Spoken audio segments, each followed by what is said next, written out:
Hello friends, आप लोग देख रहे दीपेनिज्म की कहानी दीपेन की ज़ुबानी ना। आप लोग को ये तो पता है कि मेरे हाथ में रिजल्ट आ चुका है और रिजल्ट जो आया है वो आया है 40%।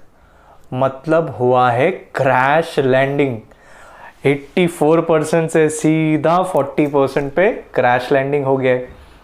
तो अभी जो मेरे मार्क्स का वज़न है वो बहुत ही कम है और दिल पे यार बोझ जो है वो बहुत ही भारी हो गया है। बट दीपेन जो है वो डी फॉर डरपोक तो नहीं हो सकता। दीपेन जो है वो तो डी फॉर डेयरिंग दीपेन ही होगा। तो यस, डेयरिंग दीपेन चल पड़ा। और मैं जैसे ही स्टेशन पे पहुंचा तो स्टेशन पे पहुंच के मैं एक ऐसा होर्डिंग देता हूं जहां पे लिखा है कि क्या ये आपको ड्रीम कार चाहिए तो आप ये ड्रीम कार आज ही लेके जा सकते हैं। कैसे? इंस्टॉलमेंट पे। और यहां से मुझको आया एक आइडिया। यस, और डेयरिंग दीपेन पहुंच गया घर पे। और घर पे पहुंच के मुझे इतना तो पता था कि यार डैडी को तो डायरेक्टली न्यूज़ नहीं बता सकते, पहले तो मम्मी को ही पटाना पड़ेगा। तो मैं घर पे पहुंच गया और मम्मी को बोला, मम्मी यार बहुत थक गया हूं मैं, प्लीज़ मेरे लिए मसालेदार चाय बना दो एंड पोहा भी बना दो। पोहा मेरा फेवरेट है तो पोहा बना दो। तो मम्मी ने फरमाइश पूरी की, चाय पी ली, पोहा खा लिया। क्या लगता है रिजल्ट बता दूं?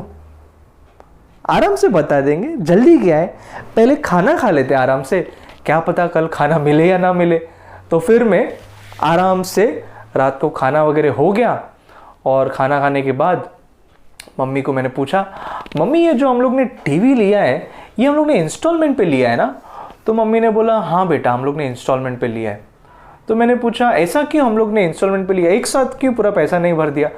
तो मम्मी बोलती, क्या है ना, इंस्टॉलमेंट पे हमारी लाइफ बहुत ही ईजी हो जाती है ना, हम लोग को डिफ़िकल्टी कम आएगी और बड़ी चीज़ हम लोग ले सकते हैं। मैंने बोला, हाँ मम्मी ये तो बहुत अच्छी बात है। और ये बोल के मैंने मम्मी को रिजल्ट पकड़ा दिया और डेयरिंग दीपेन चल पड़ा अपने रूम की तरफ। मम्मी ने रिजल्ट देखा और मम्मी ने सीधा आवाज़ लगाई, दीपेन અહીં आओ तो। डेयरिंग दीपेन पहुंच गया। हाँ मम्मी क्या हो गया? मम्मी ने बोला, आंसू छे खाली 40%। तो मैंने मम्मी को बोला, हाँ मम्मी फर्स्ट इंस्टॉलमेंट है, धीरे धीरे करके बढ़ा दूंगा। और मम्मी को आ गया गुस्सा और मैं तो डायलॉग बोल के निकल पड़ा। और वापस से मम्मी ने बोला, दीपेन અહીં आओ तो। और आया तो देखा तो क्या, मम्मी के हाथ में झाड़ू। ना दीपेन है तो डेयरिंग दीपेन, डर तो बिल्कुल नहीं लगता, बट यारो प्यार से डरने लगता, बट झाड़ू अगर हाथ में आ गया तो डर पक्का लगने लगता है। और फिर क्या, फिर तो मम्मी ने झाड़ू कभी राइट में, कभी लेफ्ट में, कभी दीपेन झाड़ू के पीछे, कभी मैं झाड़ू के आगे, और बस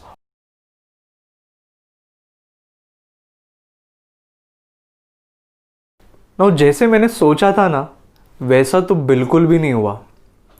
क्योंकि मैं सोच रहा था कि मॉम को मैं समझा लूँगा, मना लूँगा, बट यहाँ पे तो मॉम ने ही झाड़ू उठा लिया था। और मैं कब से ये सोच रहा था कि डैड के रिएक्शन को मैं कैसे हैंडल करूँगा, बट डैड ने तो उस रात मुझे कुछ भी नहीं कहा। इनफैक्ट नेक्स्ट डे मॉर्निंग भी डैड ने मुझे कुछ भी नहीं कहा। और उनका ये मुझको कुछ भी ना कहना मेरे दिल के अंदर के बोझ को और भी बढ़ा रहा था।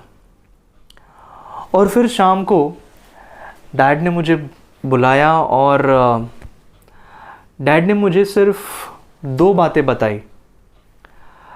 पहली बात जो उन्होंने मुझे बताई, वो डैड ने मुझे बोला कि दीपेन क्या हमारे तरफ से कुछ कमी है क्या?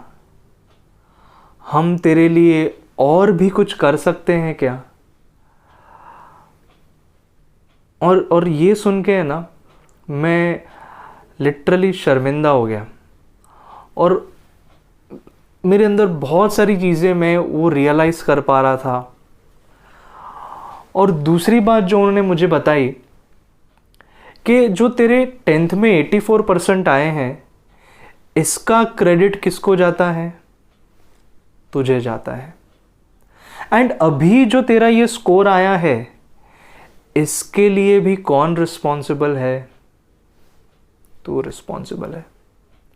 तो लाइफ में ये जो चॉइस करने का पावर हमको मिलता है, ये डिसीजन लेने का, ये पावर तेरे पास ही है, ये चॉइस तेरे पास ही है। तेरे अंदर मैं एक पोटेंशियल देखता हूँ, बट तुझे खुद से ही अपने अंदर के इस दिपेन को डिस्कवर करना है। तुझे इस चीज़ को डिस्कवर करना है कि कैसे तू फ्रीडम के साथ साथ रिस्पॉन्सिबिलिटी को बैलेंस कर सके। फ्रीडम के साथ रिस्पॉन्सिबिलिटी को बैलेंस कर सके। और यस दोस्तों, मैंने अपनी पूरी एफर्ट्स लगा दी अपने अंदर के इस दिपेन को डिस्कवर करने में, and ultimately I achieved it. मैं अपने अंदर डेडिकेशन एंड डिटर्मिनेशन को डिस्कवर कर पाया। 12th में मैं अच्छा स्कोर ला पाया, and even in entrance exam in my first attempt through merit मुझे डेंटल कॉलेज में एडमिशन मिल गया। एंड दिपेन अभी ये डॉक्टर बनने की जर्नी को स्टार्ट करने वाला है। और अगर अब तक का स्टोरी आप लोग को इंटरेस्टिंग लगा है, और अगर आपको ऐसा लगता है कि दिपेन का जर्नी डेंटल कॉलेज में डल हो जाएगा, तो